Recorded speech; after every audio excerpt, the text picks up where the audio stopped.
Have you ever encountered a hurdle with launching or growing your business? Listen, there are two things that run a business, the back end and your soft skills. Telling you right now, if these aren't in place, you'll lose clients and you'll lose money. You don't want that? Well, you're in the right place. Hey, I'm Dana. Hey, I'm Sara. We're your hosts of the Entrepreneur Encounter, and we're going to give you a behind-the-scenes glance into our businesses, give you genuine feedback, tips and tricks, plus occasionally bring on guests that care about supporting you to grow your business organically and nurturing authentic relationships. Are you ready?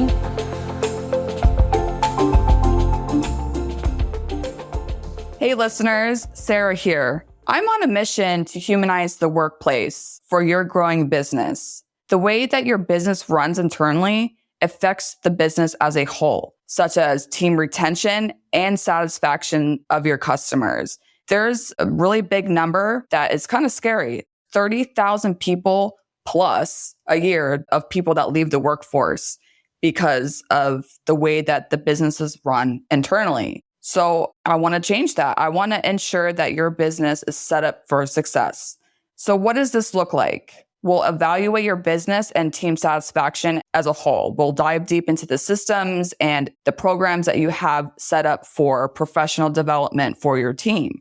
And then after that, you can get ongoing support for your business and your team. And this looks like the admin side, project management, soft skills training, workplace coaching to set your team up for success so that there's not a high turnover. And again, the goal here is to elevate the success of your business. The easiest way that you can contact me is to send me a DM on Facebook or send me an email at sarah@urembertllc.com. Welcome back to another episode of Entrepreneur Encounter, where we bring you insights and inspiration. We're your hosts, Dana and Sara. First off, we want to thank everyone that has been on this journey with us. It's not easy, but when you have people in your corner, it genuinely makes all the difference.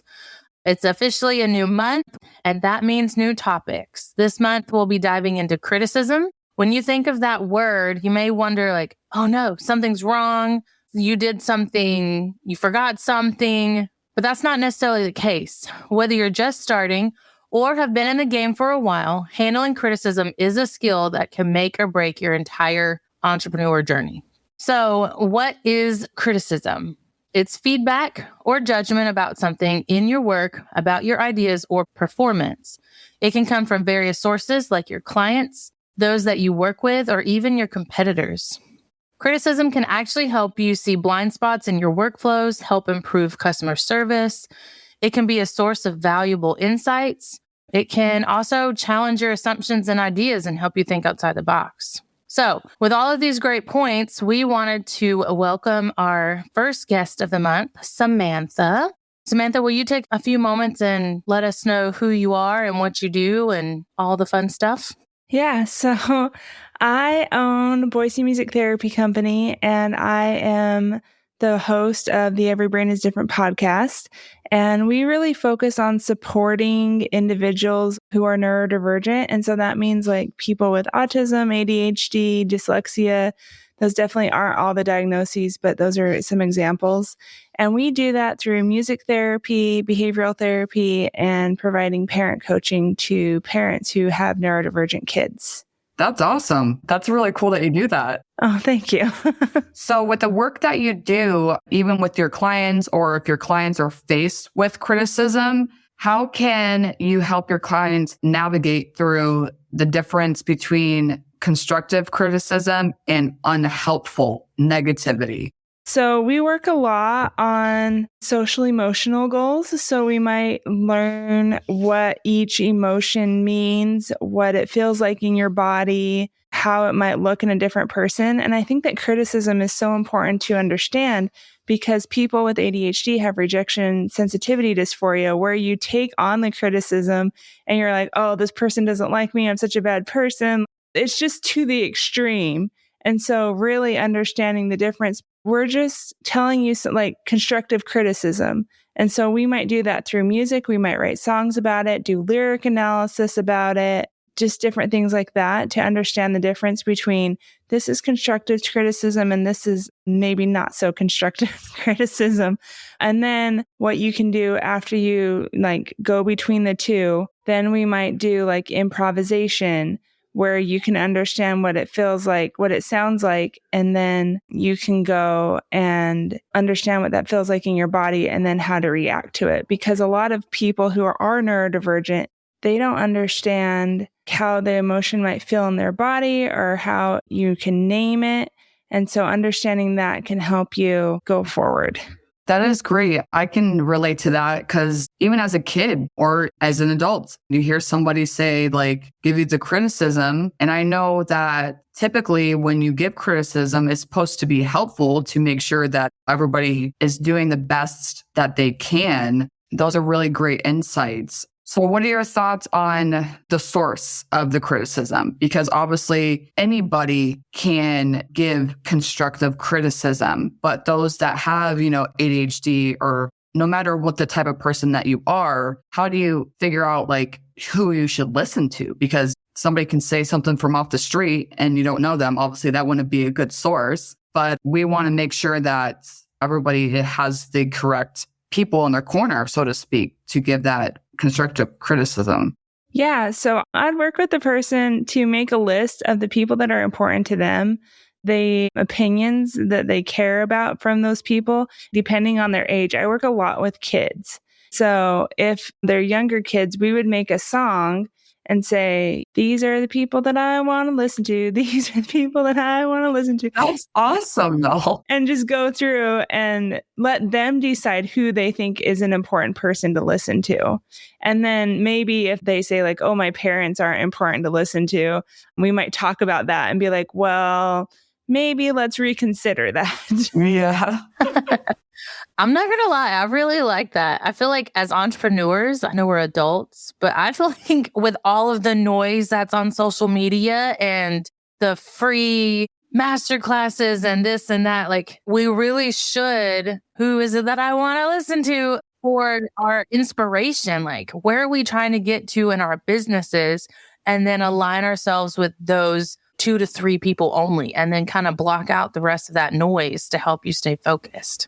Yeah, I think that is so important because I know like I have ADHD. And so I feel like I need to do all the things and listen to all the people. And if I listen to all the people, then they will help me get to where I need to be and I will do all the things. But it's important to narrow down who you're going to listen to because you can't do all the things. It's impossible. And then you do nothing because you're focusing on everything. Yeah, that is very true. I've been there, done that.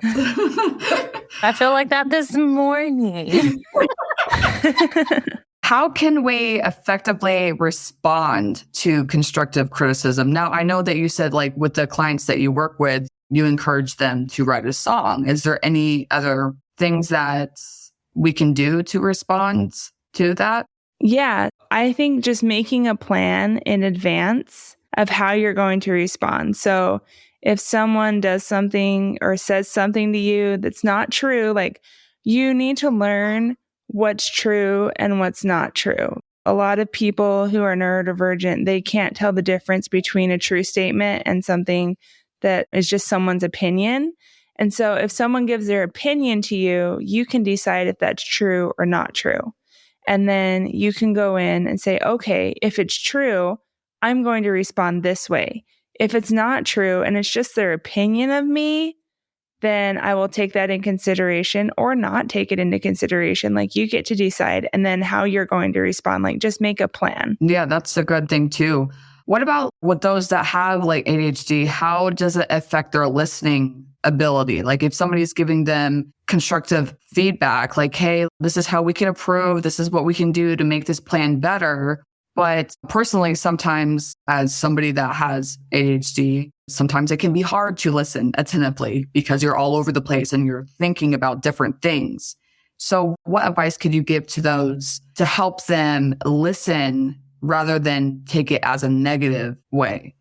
Yeah, I would say find something that helps you focus, whether that's something to fidget with, whether that's taking medication, Like telling the person, I'm listening to you, but I'm not making eye contact with you. Because when people who are neurodivergent make eye contact, a lot of the time they're not listening because they're looking at your micro expressions. They're looking at your face too much and just trying to interpret what you're saying by your facial expression. And so I would just tell people who are speaking to people who are neurodivergent, if they're like fidgeting with something or they're doing something else, don't think that they're not listening, because that could be how they're actually focusing. Then focus on what that person is saying once you find the way to focus.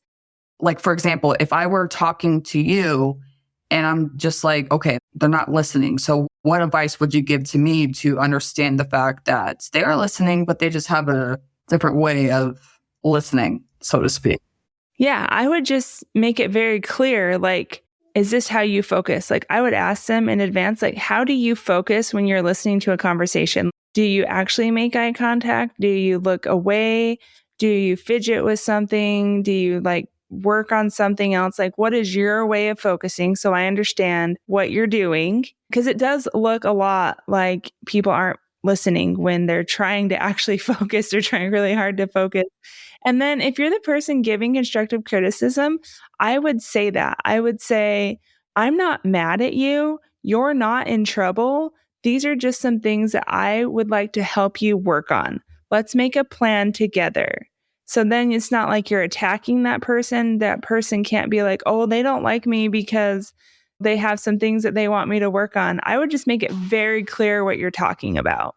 That's a really good point. So to the next point as well, like, don't take it personally. We're trying to help you, so to speak. But again, like, I liked when you say, ask the person how they focus, because that would give you a better understanding on how you speak to this person. Because we talk a lot about communication and everybody's brain works differently. Some people don't like the eye contact. And I've noticed that when I talk to people, I've had to tell myself, like, look, this person may think differently than you. So don't try to get upset about like, hey, they're not making eye contact.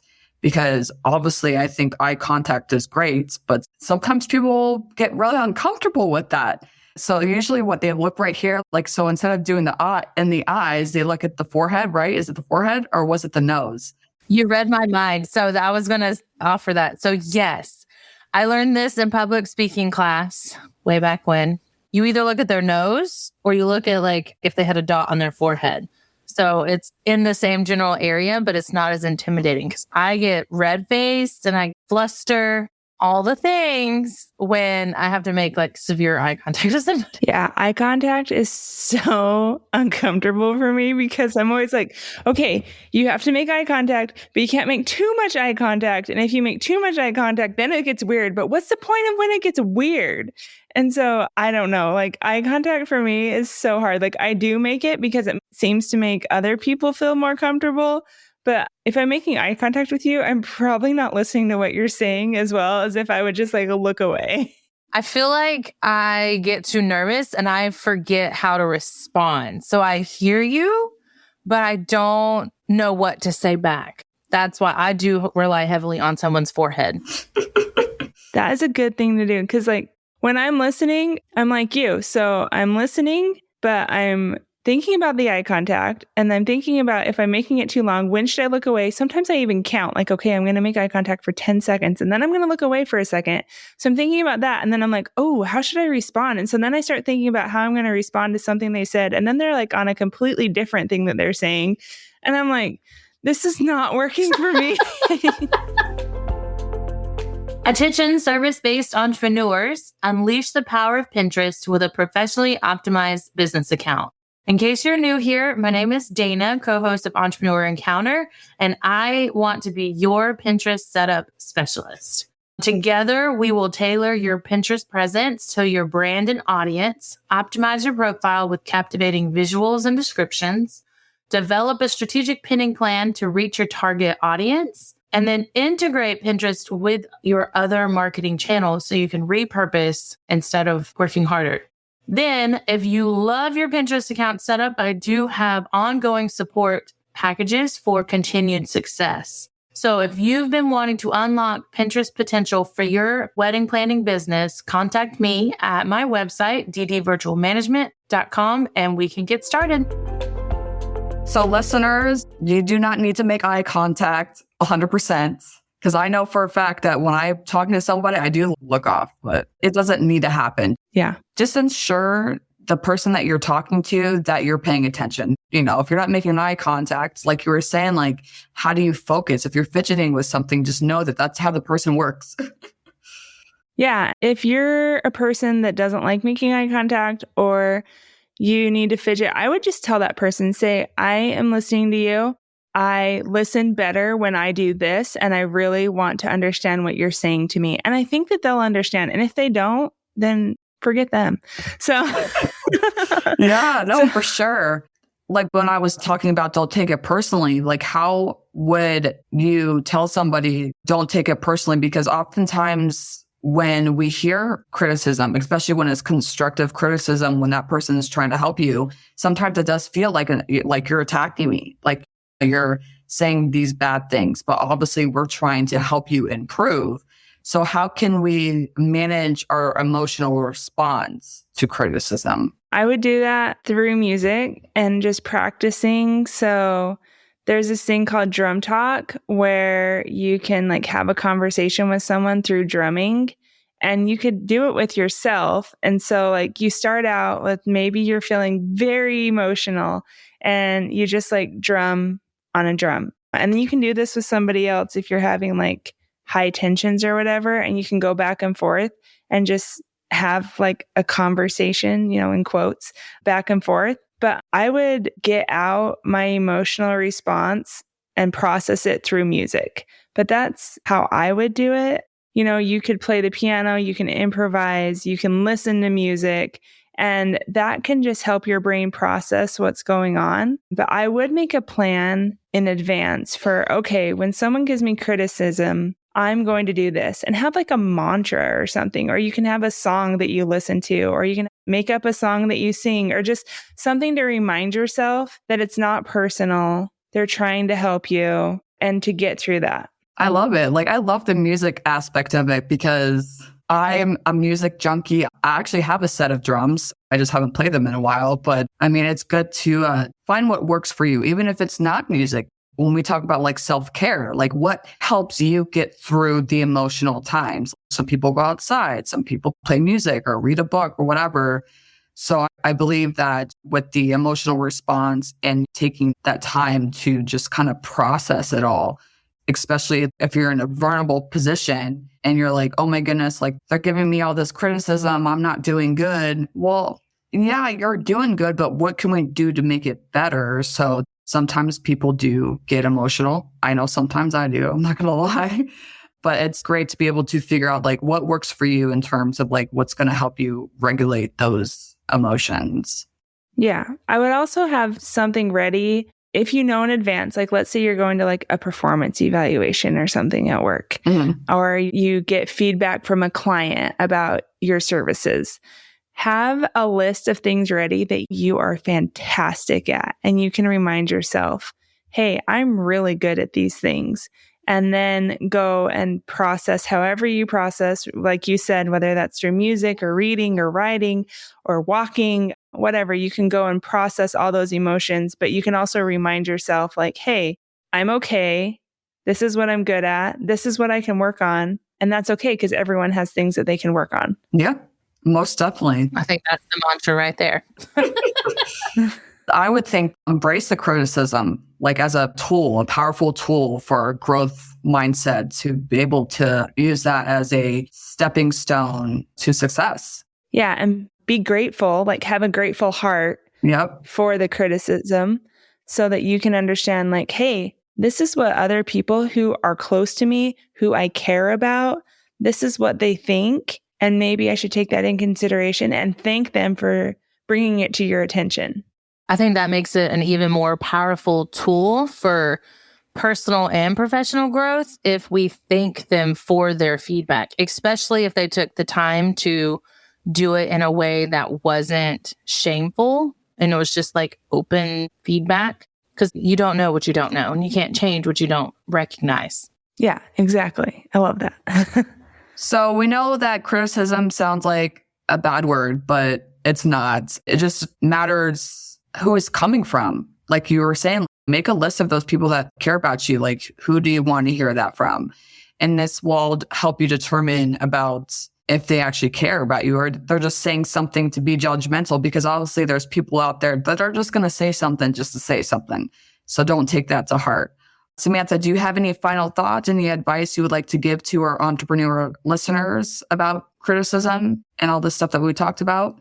Yeah, I would just say find what works for you, whether that's music, whether that's reading, writing, whatever. Find a way to process what you're feeling after criticism and be prepared for criticism. So prepare yourself before, whether that's like writing a song about what you're going to do after the criticism or making a plan. Just make a plan for, okay, every time I get criticism, this is what I'm going to do. And then I would start with making a list of whose opinion really matters to you and say, okay, when this person who really matters to me gives me constructive criticism, this is what I'm going to do when I'm feeling that rejection, sensitivity, dysphoria.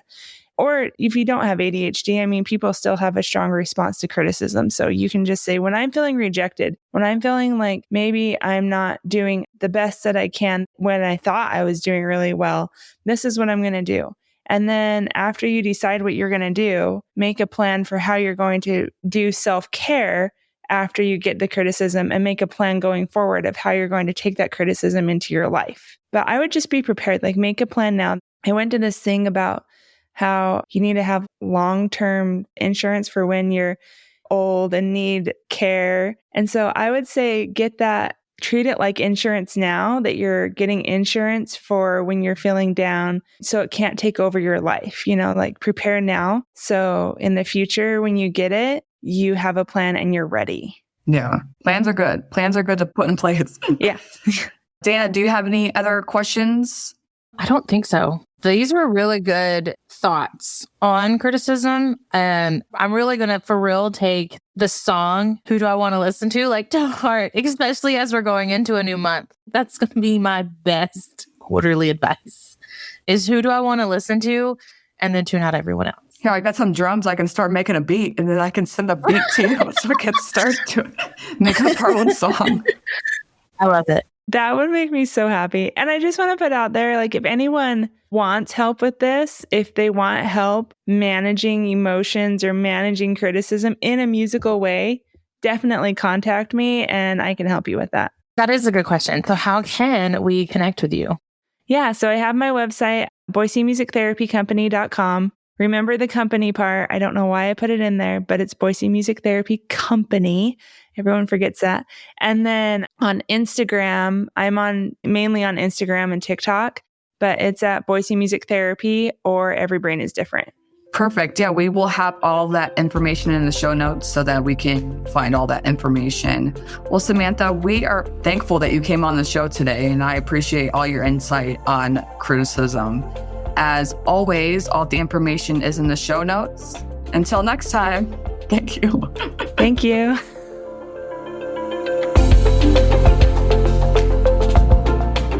Thanks for tuning in to another episode. Remember, soft skills aren't just some fluffy buzzwords that get thrown around in the corporate world. They're the key to unlocking your full potential as a professional and a human being. Don't be afraid to invest in yourself and seek out opportunities to improve your soft skills. Sara and I have a variety of workshops, online courses, and complimentary clarity calls for you to practice in real time with us. Links are always in the show notes. And be sure to join us next time for more insights, tips, and tricks to help you succeed in your entrepreneur encounter.